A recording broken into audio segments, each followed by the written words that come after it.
This is a video about how I keg beer. This is not the way to do it, but it is a way I do it, and I found that doing it this way I get really good flavors out of everything.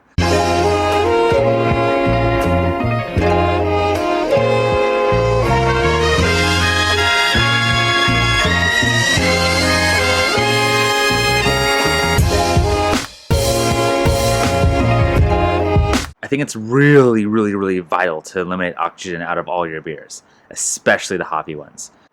I found that by doing just a straight CO2 transfer, where oxygen never touches the beer, you're going to get probably the best sealed way to do this. And it's vital for hoppy beer, like I said. Here it is, an IPA. It's 2 weeks old, time to keg.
I don't have that much CO2 left, and it's a CO2 killer, but that's a really great way to do it, and I actually probably recommend doing it that way out of all the other methods. I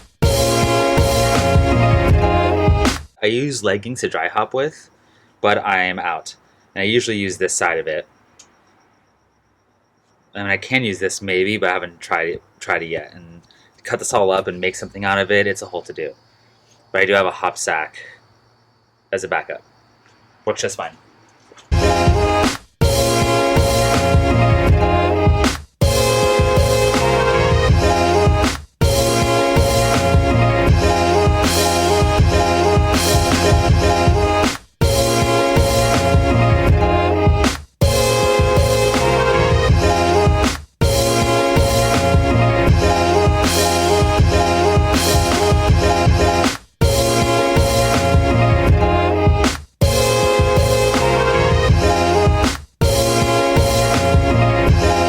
So what I've done here is I made a quick disconnect to my gas line.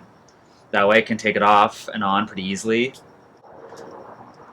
I keep this usually attached to another keg, and then I have this I can just pull off easily and attach it, and it's good to go. But for now I need to keep it on.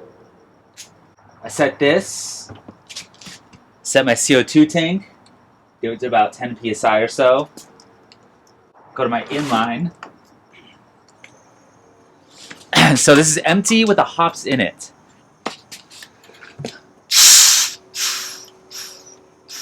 Maybe a little higher, maybe like 15 psi. Let's make sure all the oxygen's out of there. Eliminate all oxygen at all costs, especially for hoppy beer. Okay, good. I'm happy with that. Get rid of all of it now. This CO2 tank is turned off. So I have this. This is a carboy cap. I have my quick disconnect matching my other one. So I can just take this off and put this into here. This goes into the carboy here. I push CO2 into the line, which then pushes beer directly out. And this cap stays on. And then the beer comes out, and I put this into the outline of the keg, and the beer goes directly in and never touches oxygen. If you want to get really crazy, you can purge this with CO2 as well, ahead of time, but I don't go quite that far, but it's actually not a bad idea. So you can open these up pretty easily. You just take a flathead to it and twist off. I'm actually going to put this whole thing in Star San, make sure it's really sanitized. This is now sanitized and hooked back up. The inside of this is all sanitized. Sanitize the outside of this. Set this to about 3 or 5 psi. Put this in here quickly. This needs to be unscrewed to do this. You can just leave it dangling if you want, that's fine. But it needs to be unscrewed. So this goes into here like so. Connected. You can see beer coming out there. And then down the line to the outline. You can see the PSI there. And it's completely contained. There's no oxygen getting in there at all.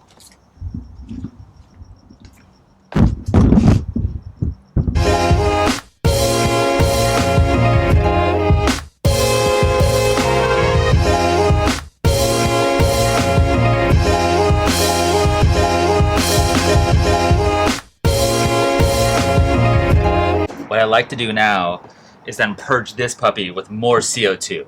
Hook this back up to my gas line. Put this to my inline, my gas inline. That's good. Yeah, turn the gas on first if you're really full. I'm not that full. I might probably be here or so. But if you're full, it's good because if you just hook it on without the gas turned on, and it's pressure in here by any means, it can push back up into your gas line. Close the pin back up. I'm gonna throw roughly 15 or so psi on it, just for a second. What I can do is put 25 to 30 psi on it, roll it around for about 2 minutes, shake it. You can hear the CO2 bubbling inside it. Put it in my cold chest freezer, and then it'll be good by Sunday. But I think what I'm gonna do is carbonate this kind of slow. But I found I get a little better flavor and aroma if I just keep it warm with the dry hops in it for about 2 to 3 days. I then put it in the cold chest freezer, put about 7 to 5 psi on it for 3 days or so, 2 days, and then ramp up that a little bit until it is carbonated. Don't rock it, don't shake it, just let it all kind of flocculate out, let it slowly carbonate. And I found my flavors are cleaner, my aroma's better, hop flavor is better, all of it's a little better. So that's what I do. This up here is just to get rid of any oxygen. Okay, I'm happy with that. Alright, so that's how you keg a beer, especially a hoppy beer. If you have any questions or comments, please feel free to leave them below. Yeah, that's it. Until next video. Oh, by the way, you can see this brew day up here. It's a pretty good one.